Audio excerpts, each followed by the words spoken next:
Ji-young Park felt her heart beating fast as the shuttle moved toward the giant space station. She had dreamed of this moment for years. Today, humans would finally join the Galactic Council as full members. After 30 years of tests and meetings, the galaxy would accept humans as smart beings, not just clever animals. The station was huge. It looked like a crystal flower floating in space, with long arms reaching out in all directions. Ships from dozens of different worlds moved around it like busy insects. Ji-young pressed her face to the window and watched alien vessels that looked nothing like human ships. Some were smooth and round like eggs. Others had sharp edges that cut through space like knives. "Ambassador Park, we are ready to dock," said Captain Min-se Lee from the front of the shuttle. He was trying to sound calm, but Ji-young could hear the excitement in his voice. This was history happening. When the shuttle doors opened, Ji-young stepped into a world unlike anything on Earth. The air tasted different and smelled like flowers she had never seen. Strange music played softly from hidden speakers.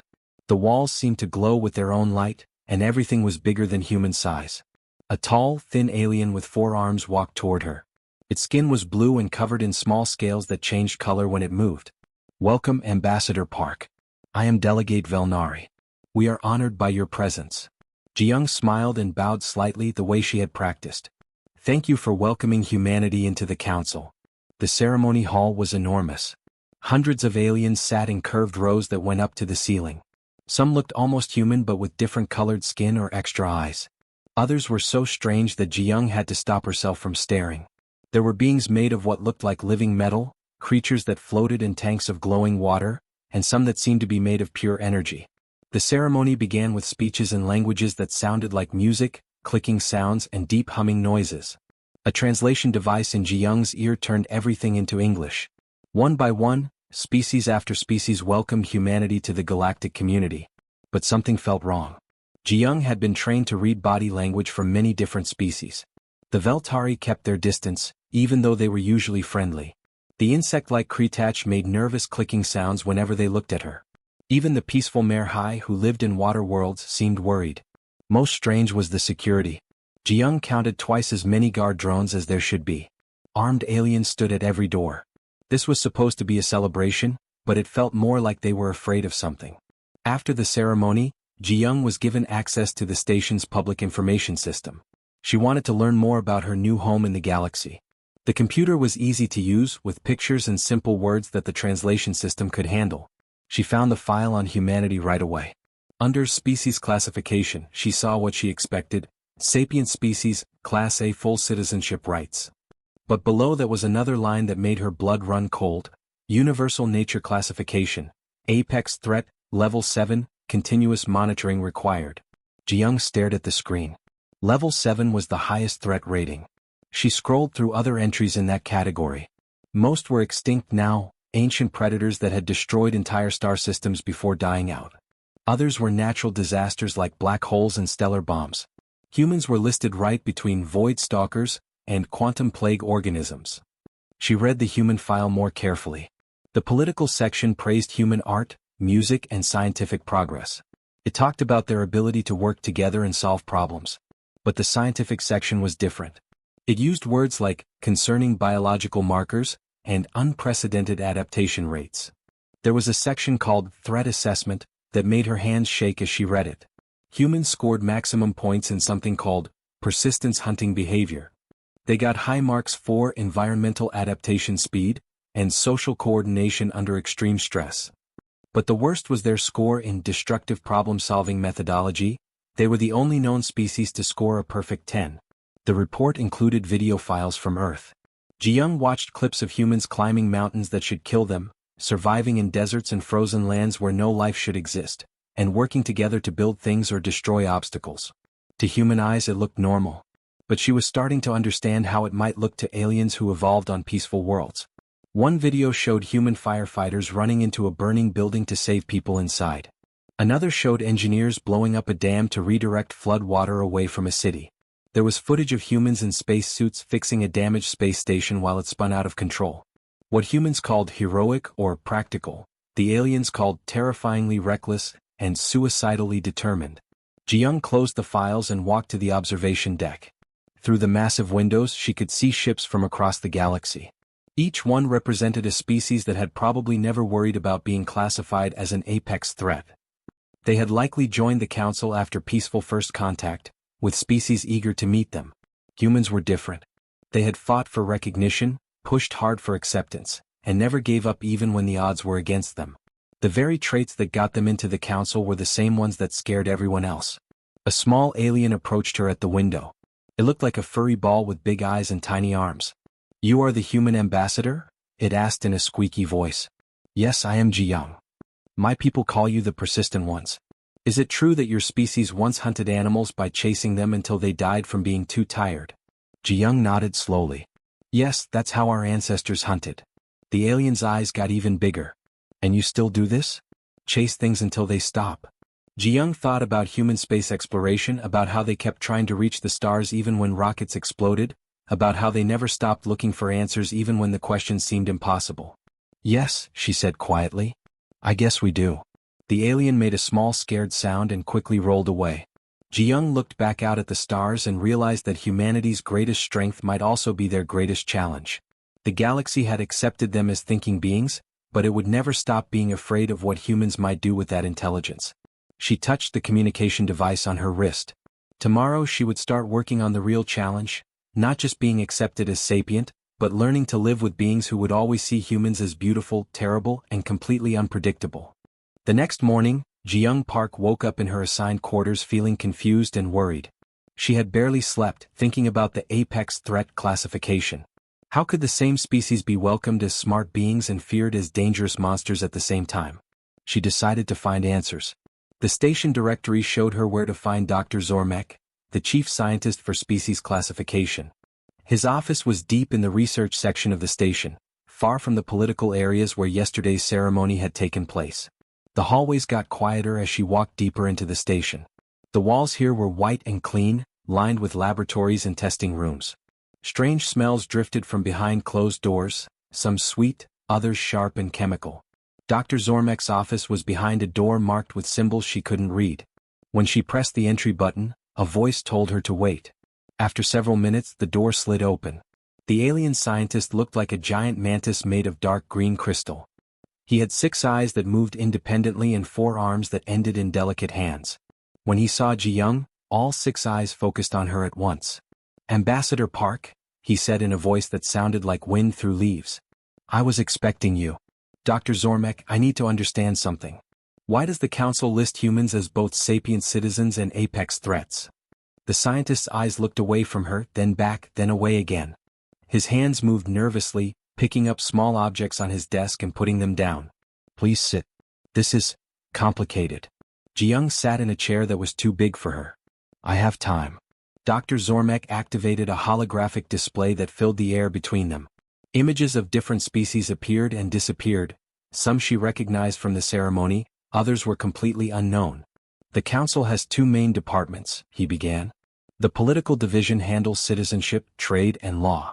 They voted to make humans full members because you showed intelligence, art, and the ability to make peace with other species." More images appeared. Ji-young saw human paintings, heard clips of human music, and watched videos of human diplomats working with aliens.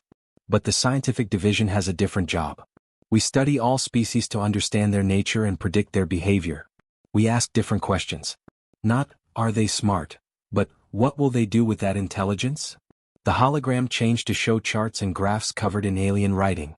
Even without understanding the symbols, Ji-young could see that human scores were much higher than other species in several categories.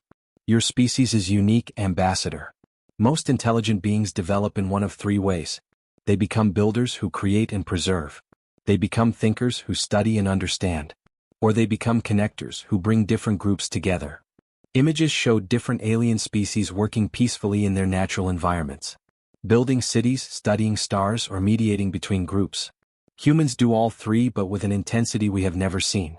More concerning, you do them while maintaining traits we usually only see in apex predators.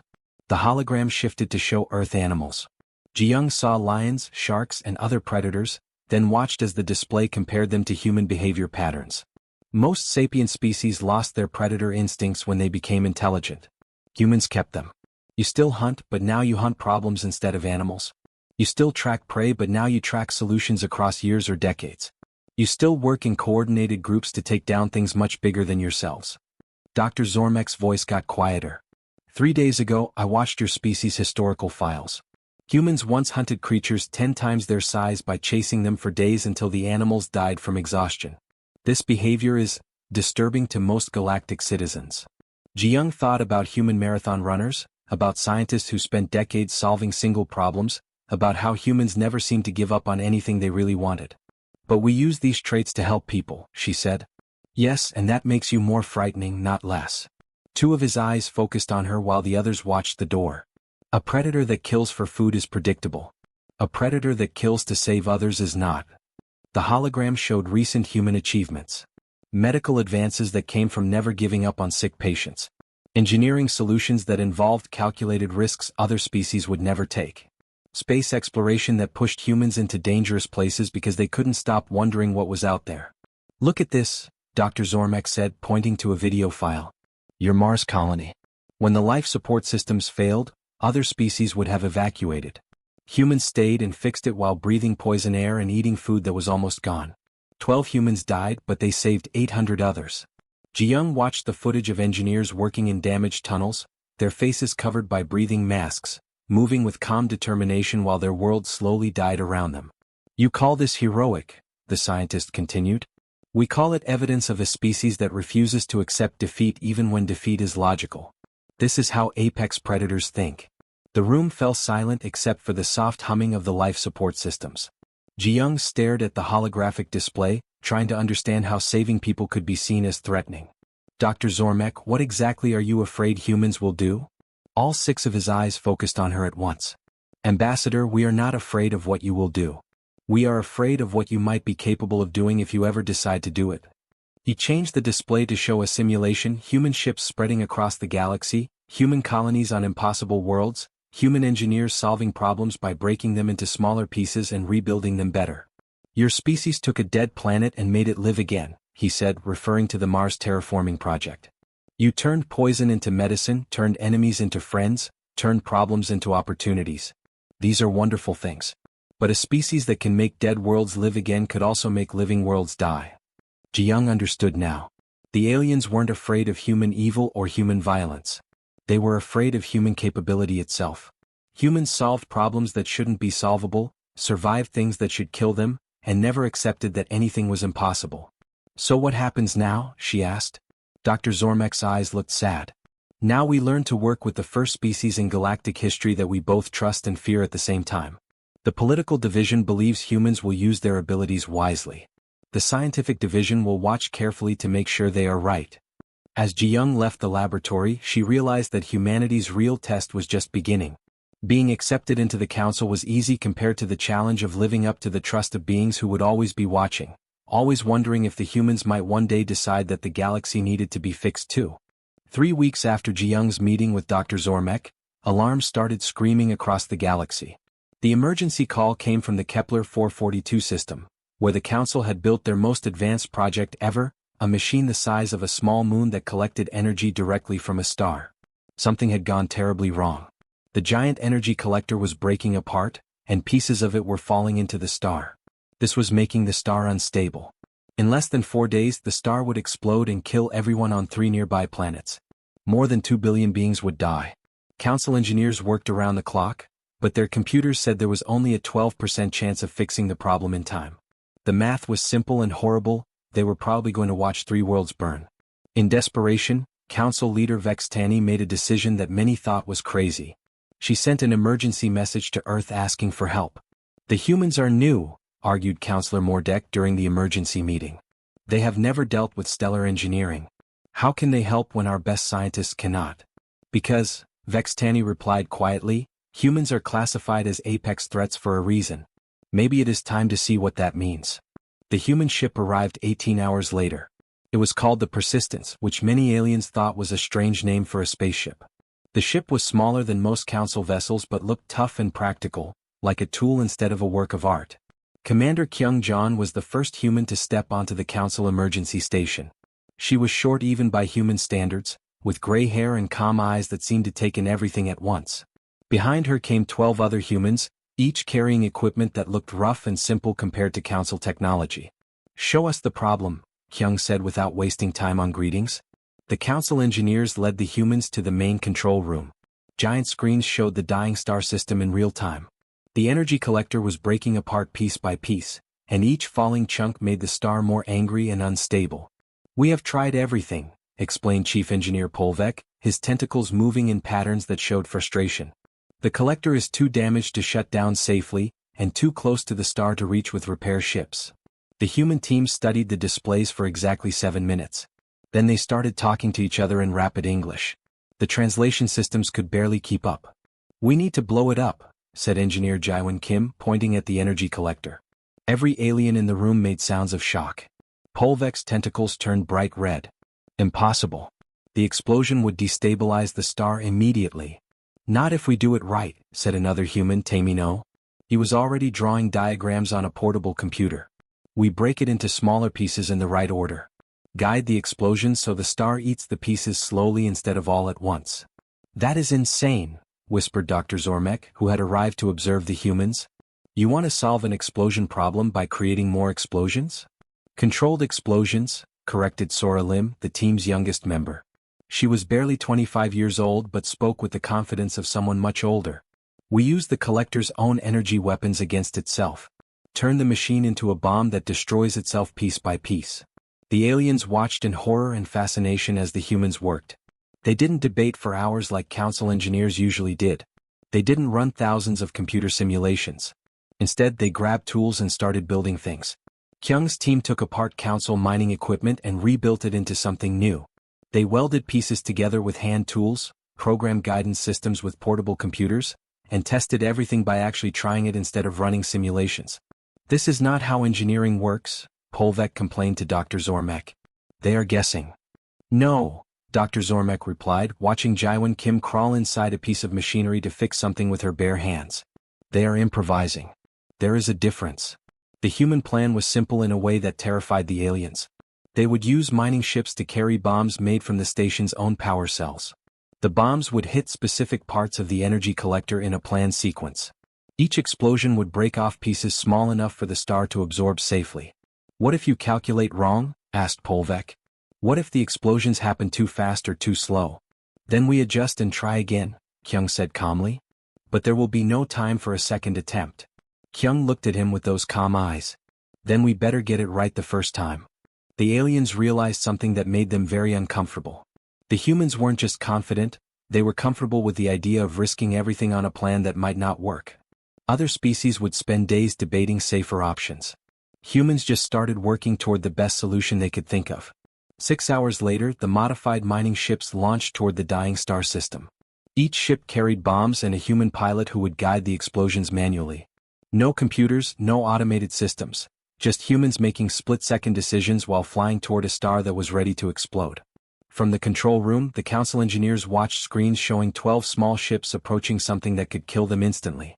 The human pilots talked to each other in calm voices, like they were discussing the weather instead of flying into almost certain death. First target acquired, reported Hannah Park from her ship. Beginning approach run. Dr. Zormek noticed that his hands were shaking as he watched. The humans had spent less than 8 hours creating a solution that council scientists said was theoretically possible but practically insane. The first explosion lit up the screens. Then the second. One by one, pieces of the giant energy collector broke away and fell into the star like planned. The star's angry flashing began to slow down. It's working, whispered Polvek. But Ji-young, who was watching from the main council station, understood something else. The aliens weren't just amazed that the human plan worked.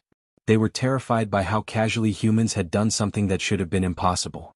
In less than 12 hours, humans had looked at a problem that stumped the galaxy's best minds and solved it by building bombs and flying them into a star. They had done it without fear, without endless debate, and without seeming to understand how crazy their solution really was.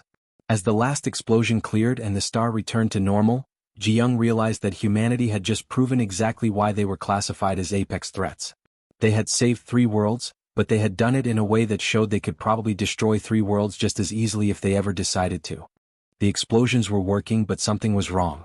From her pilot's seat, Hannah Park watched her ship's radiation sensors climb to dangerous levels. The star was eating the pieces of the broken energy collector, but it was also throwing out deadly waves of energy that could cook a person in seconds.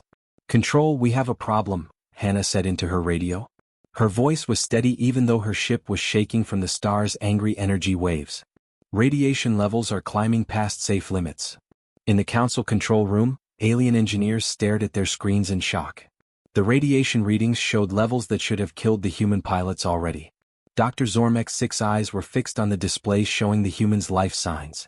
"They should be dead," he whispered to Polvek. "No known species can survive in that radiation field." But the humans kept working. Ship after ship flew closer to the star, dropped their bombs at exactly the right spots, and flew away to prepare for the next run. Their voices on the radio stayed calm and professional, like they were doing routine maintenance instead of flying through energy that could melt metal. "Second wave complete," reported pilot Jiho Shin. "Moving to target zone 3. Radiation is getting interesting out here." "Interesting?" Polvek repeated the word like he couldn't believe it. "The radiation would kill my entire crew in 30 seconds. Human Ship 4, you are flying directly through a solar flare," called traffic control from the emergency station. "Change course immediately." "Negative, control," came the reply from pilot Sungwon Nam. "I can thread the needle. Just need to time it right." The aliens watched in stunned silence as the human ship dove through a column of pure energy from the star. The ship's hull glowed white-hot, but it emerged on the other side and continued toward its target. Dr. Zormek was recording everything. His report would later describe this moment as the first observed case of sapient beings deliberately flying through stellar fire. "Target 3 destroyed," Sungwon reported. His voice sounded slightly tired but still calm. "Hull integrity at 60%. Moving to support position." Engineer Sora Lim was monitoring everything from the command ship. She had not slept in 36 hours, but her hands moved steadily over her controls as she coordinated the attack. Every few minutes, she would drink something from a metal bottle and check numbers on her screen. "Sora, your bio readings are in the red zone," called Dr. Min-jae Kong from another ship. "You need rest." "I'll rest when the star stops trying to explode," Sora replied. "How are we looking on the north side?" "Hull damage on ships 7 and 9. Hyansu and Sunmi are patching them with spare metal from the mining equipment." The alien observers couldn't believe what they were seeing. Human pilots Hyansu Bei and Sunmi Cho had stopped their ships near the star and were outside in space suits, welding new metal plates onto their damaged ships. They were doing repair work in a radiation field that should have killed them instantly. "Their suits must have incredible shielding," Polvek said. Dr. Zormek checked the equipment reports. "No. Standard human space suits. They are working in lethal radiation with basic protection. Then they will die. They should have died hours ago. But the humans didn't die. They fixed their ships, climbed back inside and continued with the mission. Their medical readings showed severe radiation exposure, but they kept working with steady hands and clear voices. The 4th wave of explosions was the most dangerous.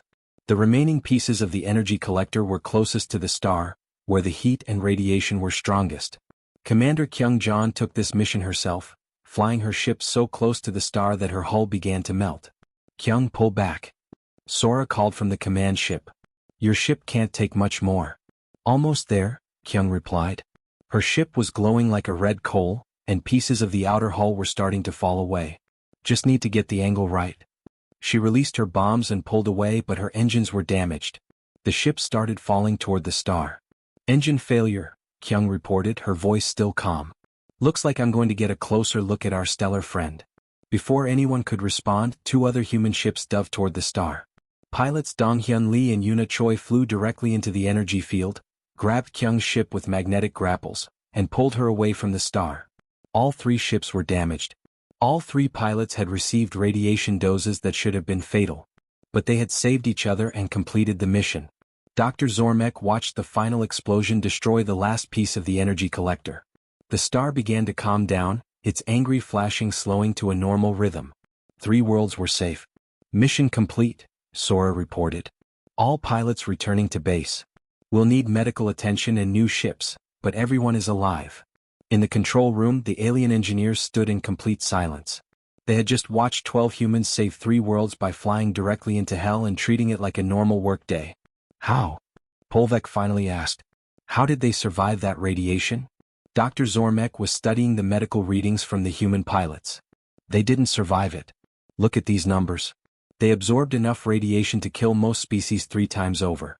They should be dead or dying. But they're talking and moving normally," Yes. That's what makes them apex threats. The human pilots were already making jokes on the radio as they flew back to safety. They talked about their damaged ships like mechanics discussing broken cars. They planned to meet for dinner once the medical teams finished checking them over. To the aliens, this was the most frightening part of all. The humans had just done something impossible and survived something unsurvivable, and they were treating it like another day at work. Dr. Zormek, Ji-young's voice came over the communication system from the main station. Do you understand now why we have both classifications? The scientist looked at the screens showing 12 humans who should be dead but were instead planning their evening meal. Yes, Ambassador, he replied quietly. I understand perfectly. 6 months after the star system rescue, Ji-young Park stood before the largest gathering in galactic history. The Great Assembly Hall had been expanded to hold representatives from every member species of the Council, plus observers from the Scientific Monitoring Division. This was the first time both groups had met together in over 300 years. The hall buzzed with nervous energy. Beings from 47 different worlds whispered, clicked, hummed, and made other sounds that their species used when they were worried. Everyone knew why they were here. The human question had to be settled once and for all. Ji-young wore a simple blue dress from Earth. She had thought about wearing something more formal, but decided that being herself was more important than looking impressive. Her speech was written on a small piece of paper, but she had memorized every word. Council leader Vextani called for silence. The hall became so quiet that Ji-young could hear her own heartbeat.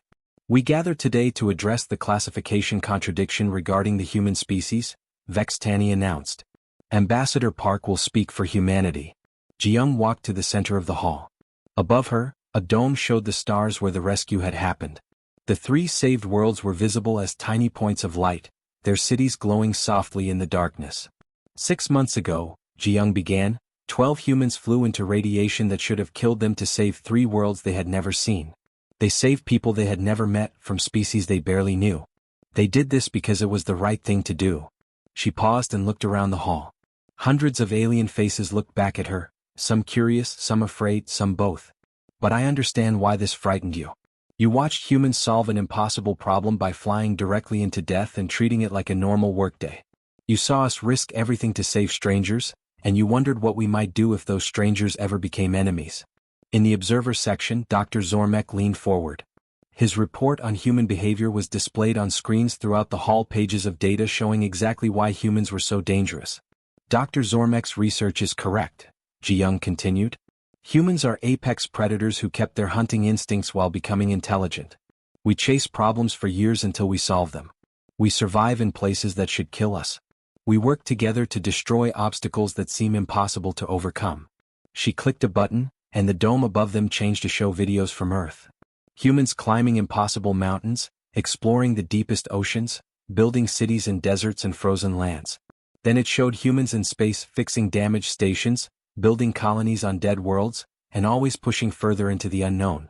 Other species look at these videos and see evidence of a dangerous species that doesn't know when to stop. You're right. We don't know when to stop. Humans built boats to cross oceans before we knew what was on the other side. We climbed mountains because they were there. We went to space because we wanted to see what was out there. The hall was completely silent. Even the usual background humming of life support systems seemed quieter. But you're missing something important. We don't just survive impossible things, we make impossible things survivable for everyone else. Every world we've terraformed is now home to dozens of species. Every dangerous place we've learned to live in becomes safer for those who come after us. Ji-young gestured toward the observer section where the human rescue pilots sat. They all looked tired and carried small scars from radiation exposure, but they were alive and healthy. Commanders Kyung, Hana, Jiho, and the others didn't fly into that star to prove human strength. They did it because 3 billion people needed help, and humans are very bad at walking away from people who need help. She activated another display showing human colonies throughout the galaxy. Most were in places other species considered too dangerous or too difficult to settle. We don't colonize the easy worlds. We take the hard ones, the planets with too much gravity or poisonous air or extreme weather. We do this so other species don't have to. We turn death worlds into garden worlds, and then we invite everyone else to come live there with us. Counselor Mordek stood up. But what happens when human interests conflict with galactic interests? What happens when you decide the galaxy needs to be fixed? Ji-young smiled sadly. That's the question you're really asking, isn't it? You trust us to save you, but you're afraid we might decide you need saving from yourselves. The hall erupted in nervous sounds. This was exactly what many aliens feared, that humans might someday decide the galaxy was broken and needed to be repaired, whether the galaxy wanted it or not. I can't promise that will never happen, Ji-young said honestly. Humans do have a habit of fixing things that other people think are fine the way they are. But I can tell you this, every human action in galactic space has been requested by other species or done to help other species. She pointed to the screens showing human colonies. We didn't take these worlds from anyone. You asked us to settle them because they were too dangerous for your people. We didn't force our technology on anyone. You asked us to share it because it saved lives. We didn't hunt down the criminals in the Outer Rim. You asked us to do it because we were the only ones willing to go there. Dr. Zormek stood up slowly. Ambassador Park, are you suggesting we accept both classifications as permanent? I'm suggesting we create a new one, Ji-young replied. Apex allies. Species that are dangerous enough to fear and trustworthy enough to work with. We are predators but we hunt problems instead of people. We are destructive, but we destroy obstacles instead of civilizations. The vote took 3 hours. When it was finished, humanity had made galactic history again. They were the first species ever to hold dual permanent status. Full sapient citizens and apex allies under continuous observation. As Ji-young left the hall, she thought about the 12 pilots who had flown into a star to save strangers. They had proven that humans were exactly as dangerous and exactly as trustworthy as everyone feared and hoped. The galaxy would watch them carefully, and humans would try to prove every day that they deserved both the fear and the trust. It was a strange way to live, but humans had always been comfortable with contradictions.